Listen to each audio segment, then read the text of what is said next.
इस मूवी की शुरुआत में हम एंड्री नाम के एक आदमी को देखते हैं जो रात में अपनी गर्लफ्रेंड से मिलने जा रहा होता है। तभी वो नोटिस करते हैं कि एक अनजान गाड़ी उसका पीछा कर रही है। खतरा महसूस होते ही ट्रे अपना रास्ता बदल लेता है, लेकिन तभी वहाँ एक आदमी उसे पीछे से आकर पकड़ लेता है और उसे अपने साथ ले जाता है। फिर सीन कट होता है और हम क्रिस और उसकी गर्लफ्रेंड रोज को देखते हैं। रोज आज क्रिस को अपने पेरेंट्स से मिलवाने ले जा रही होती है, मगर क्रिस बहुत ज्यादा नर्वस होता है क्योंकि वो एक ब्लैक लड़का है जिसे लगता है कि व्हाइट फैमिली उसे एक्सेप्ट नहीं करेगी। लेकिन रोज उसे समझाती है कि मेरे डैड को तुम्हारे ब्लैक होने से कोई फर्क नहीं पड़ेगा। रोज की बात मानकर क्रिस उसके साथ चल पड़ता है। रास्ते में क्रिस स्मोकिंग करने लगता है, लेकिन रोज उसकी सिगरेट को बाहर फेंक देती है। तभी उनकी गाड़ी के आगे एक हिरन आ जाती है। रोज वक्त रहते ही गाड़ी को कंट्रोल कर लेती है। क्रिस गाड़ी से उतरकर उस हिरन को देखने लगता है। तभी इनके पास एक पुलिस ऑफिसर आता है जो रोज से पूछताछ करने लगता है और रोज की सारी आईडी चेक करता है।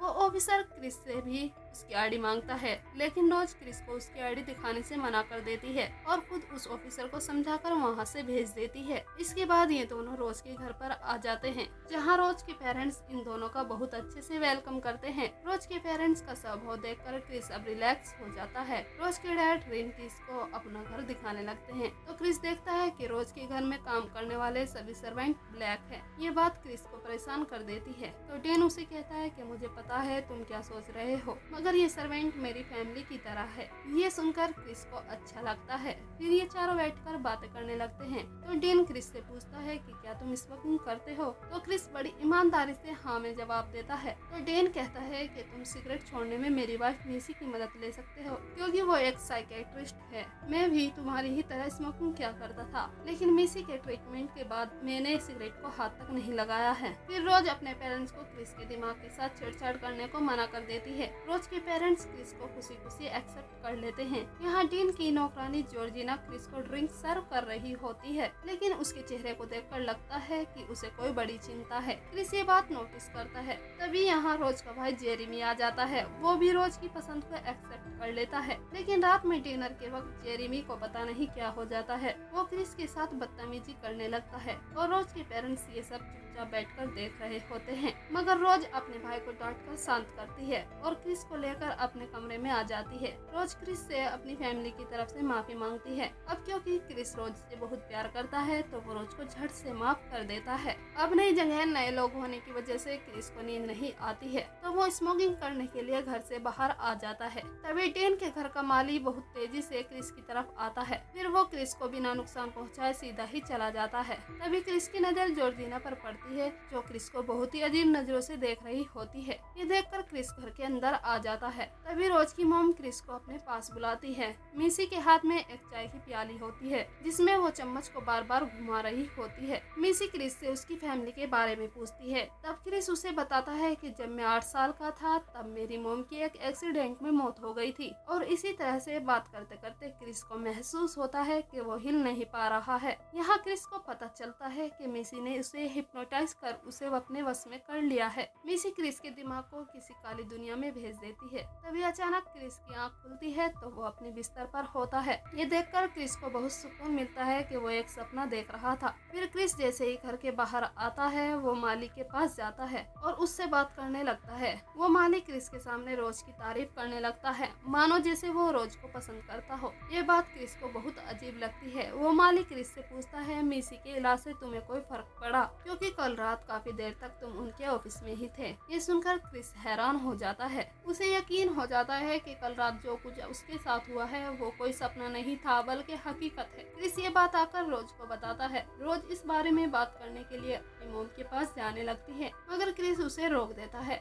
वो कहता है कि मैं नहीं चाहता कि तुम मेरी वजह से अपनी फैमिली के साथ झगड़ा करो। ये सुनकर रोज शांत हो जाती है। अगले दिन डेन अपने घर पर एक पार्टी रखता है, जिसमें शहर के सभी रईस लोग आते हैं। मगर यहाँ एक अजीब बात थी कि ये सभी लोग ओल्ड जनरेशन के थे। रोज क्रिस को अपने मेहमानों से मिलवाती है। वो सभी लोग क्रिस के साथ बहुत अच्छे से मिलते हैं। तभी क्रिस देखता है कि इन गोरों में एक ब्लैक आदमी भी है। फिर वहाँ उसकी वाइफ आ जाती है, जो उम्र में इस आदमी से काफी बड़ी होती है। वो आदमी क्रिस को अपना नाम लोगन बताता है, पर क्रिस को लगता है कि उसने उस आदमी को पहले भी कहीं देखा है। क्रिस वहाँ से गार्डन में आ जाता है, जहाँ उसकी मुलाकात जिम नाम के एक अंधे आदमी से होती है। जिम भी कभी क्रिस की तरह एक फोटोग्राफर था, जिम के साथ बात करके क्रिस को अच्छा लगता है। फिर क्रिस वहाँ से अपने कमरे में आने लगता है। क्रिस के ऊपर आते ही सभी मेहमान अचानक खामोश हो जाते हैं, मानो जैसे वो कोई नाटक कर रहे हों। वहीं क्रिस यहाँ जो कुछ भी हो रहा है उसके बारे में अपने बेस्ट फ्रेंड रोड को बताता है। रोड क्रिस को वहाँ से निकलने को कहता है। वो दोनों बात कर ही रहे होते हैं कि तभी क्रिस के कमरे में जॉर्जिना आती है, जो क्रिस को कहती है कि आपको डीन ने नीचे बुलाया है। तो क्रिस जॉर्जिना से सच बुलवाने के लिए उसे कहता है कि इतने सारे गौरों के बीच मुझे डर लग रहा है। ये सुनकर जॉर्जिना रोने लगती है।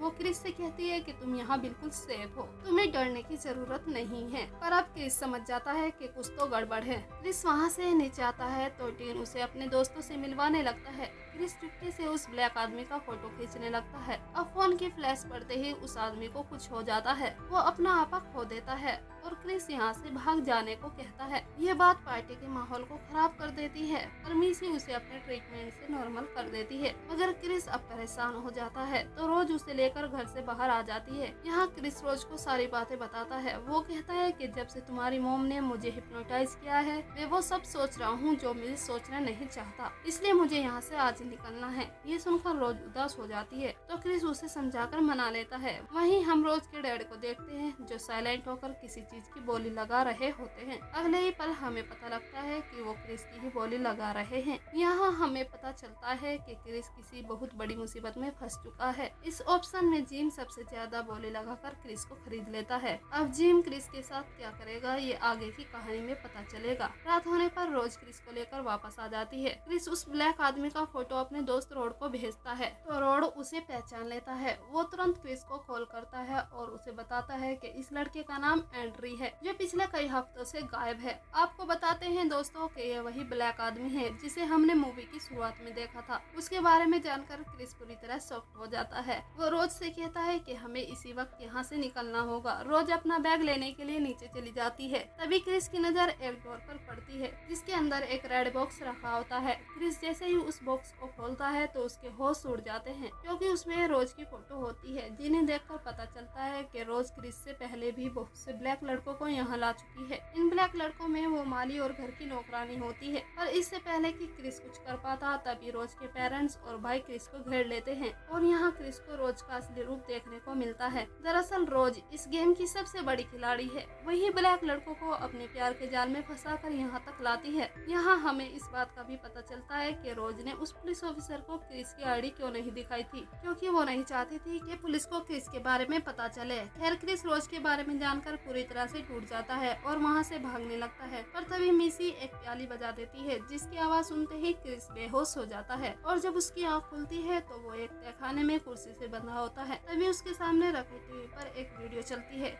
जिससे डीन रोज के पिता क्रिस को बताते हैं कि मेरी फैमिली पिछले कई सालों से एक खास तरह के प्रोजेक्ट पर काम कर रही थी और आखिरकार हमें सफलता मिल गई है और वो क्या है तुम्हें जल्द ही पता चल जाएगा। ये कहकर वो वीडियो बंद हो जाती है और फिर से वो प्याली आ जाती है जिसकी आवाज सुनते ही क्रिस बेहोश हो जाता है। उधर क्रिस का दोस्त ट्रे के बारे में रिसर्च कर रहा होता है तो उसे पता चलता है कि ट्रे भी रोज के साथ रह चुका है। ये देखकर रोड हैरान हो जाता है और तुरंत क्रिस को कॉल करता है, लेकिन अब क्रिस का नंबर स्विच ऑफ हो चुका है। ये देखकर रोड की चिंता और भी बढ़ जाती है, इसलिए वो पुलिस के पास आता है और उन्हें सारी बात बताता है। मगर पुलिस रोड की बातों पर विश्वास नहीं करती। अब रोड मजबूर होकर रोज को कॉल करता है और क्रिस के बारे में पूछता है तो रोज उसे बताती है कि क्रिस तो यहाँ से 5 दिन पहले ही जा चुका है। और रोड समझ जाता है कि रोज झूठ बोल रही है। फिर हम क्रिस को देखते हैं जिसके सामने एक बार फिर टीवी ऑन होता है और इस बार टीवी पर जिम होता है।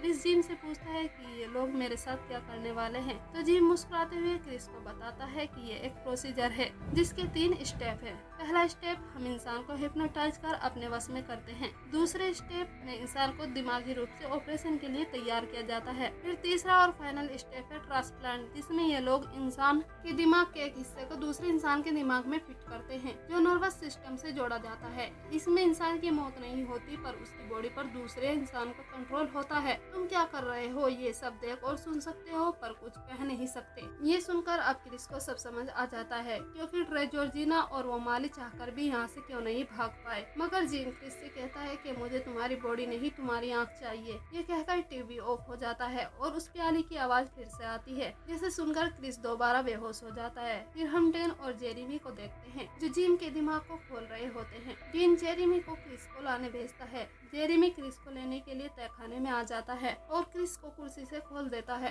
पर तभी क्रिस एक हार्ड चीज से जेरेमी के सर पर हमला कर उसे बेहोश कर देता है। दरअसल क्रिस ने बेहोश होने से पहले ही बड़ी चालाकी से अपने कान के अंदर रुई डाल ली थी ताकि उस प्याली की आवाज उस तक न पहुंच सके। फिर क्रिस वहां से सीधा डीन के पास आता है और उसके सर में हिरन के सींग घुसाकर उसे मार देता है। इसके बाद वो ऊपर आता है जहाँ वो मिसी और उस प्याली को देखता है और इस बार क्रिस सबसे पहले उस प्याली को तोड़कर मिसी को भी मार देता है और अब वो रोज को ढूंढने लगता है। पर तभी जेरेमी एक बार फिर क्रिस के ऊपर हमला कर देता है और फिर क्रिस जेरेमी को भी बड़ी बेरहमी से मार देता है और उसकी जेब से गाड़ी की चाबी लेकर वहाँ से निकलने लगता है। पर तभी उसकी गाड़ी के सामने जॉर्जिना आ जाती है, जिसकी आवाज सुनकर रोज बाहर आ जाती है। क्रिस जॉर्जिना पर तरस खाकर उसे भी अपने साथ ले जाने लगता है। तभी रोज क्रिस की गाड़ी पर गोलियां बरसाने लगती है और अपनी दादी को आवाज लगाती है, जिसे सुनते ही जॉर्जिना क्रिस पर हमला कर देती है, जिसकी वजह से गाड़ी एक पेड़ से टकरा जाती है। यहाँ हमें पता चलता है कि जॉर्जिना और घर के मालिक की खोपड़ी में रोज के